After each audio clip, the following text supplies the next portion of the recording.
everybody. Welcome back. It's the Sales Hacker Podcast. It's your host, Sam Jacobs, founder of Revenue Collective, and we're back with Friday Fundamentals. Hope wherever you are safe and sound and doing well through this difficult time. Today, we've got back on the show this week's guest, Shari Levitin.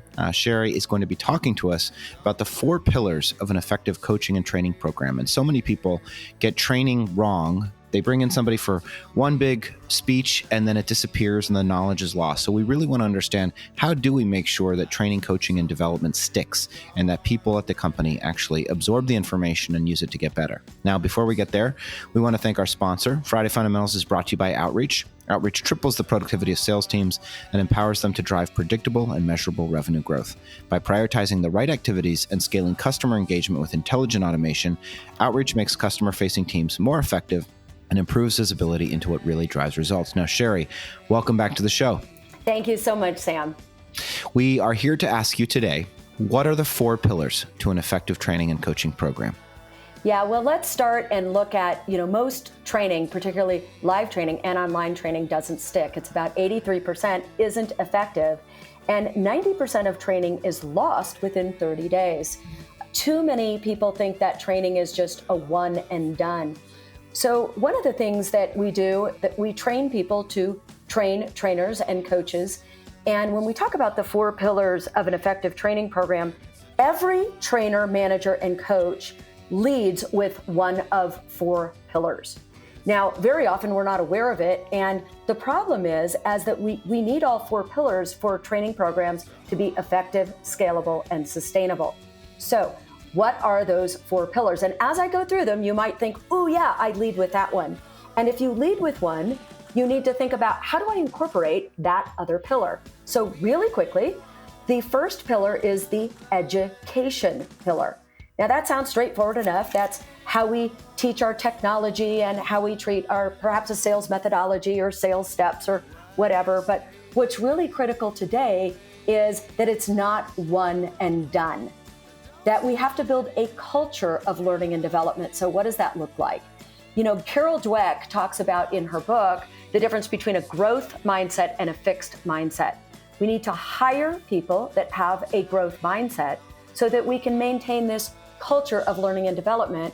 And that means hiring people that are curious, that take responsibility, that they don't blame external factors for their lack of success, and that strive to what we call unconscious mastery, so that they know their technology, they know their product, they know their discovery, they know their customers' possible objections so well that they can bring their heart into the sales process. Because if you're thinking about what do I need to say next or what do I need to do next, you can't authentically connect with the person in front of you. So number 1 is this culture of learning and development. Number 2, and this is huge, is what we call the entertainment pillar. Now, when we say entertainment, I'm not talking about, playing a banjo or, having games, although those can be very effective. But when we talk about entertainment, look, people have a short attention span today.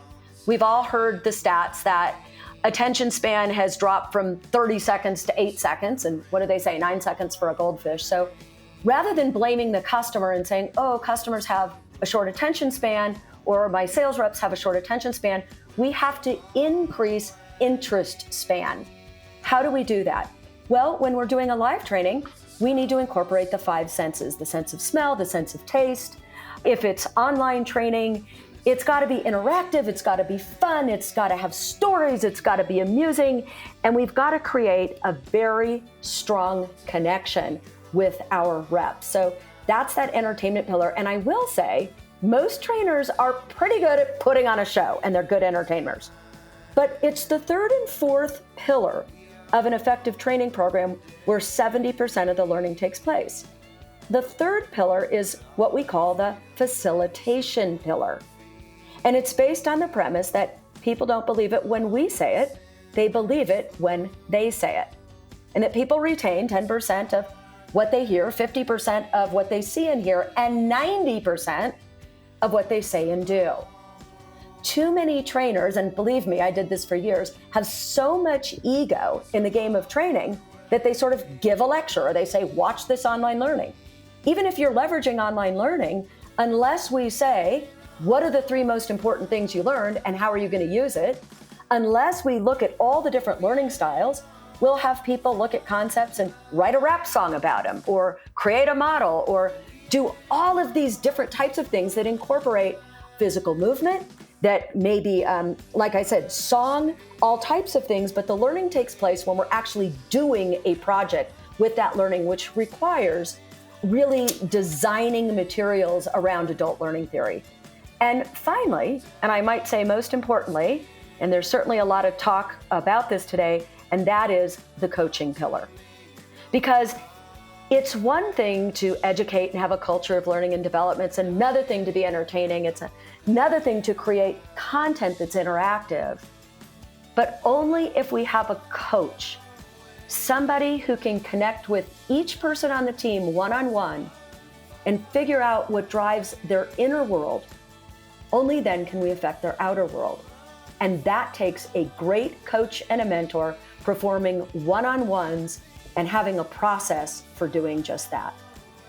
I love it. So recapping it back to you, to the 4 pillars of an effective training and coaching program. The first is education. You got to give them the information. Entertainment. You've got to make sure that it's entertaining so that you can capture their attention and interest. Facilitation, so that you can get them incorporating and have the information have an impact, because people don't remember just when you tell them. They have to embrace it, embody it, do it in some way. And then coaching, so that you can have an ongoing support system to make sure that the information sticks. Does that sound right? You got it. Awesome. Shari, thanks so much for being on Friday Fundamentals. Remind us, if folks want to get in touch with you, they want to hire the Levitin Group, of course, how should they reach out to you? Shari at sharilevitin.com, or connect with me on LinkedIn, because we put out a lot of entertaining videos.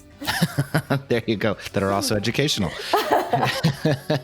Folks want to reach out to me, you can, linkedin.com/in/Sam F. Jacobs. Thanks to our sponsor, Outreach, who is humanizing sales communication at scale. And we'll talk to you next time. Hope everybody stays safe and sound in these difficult times. We'll talk to you soon.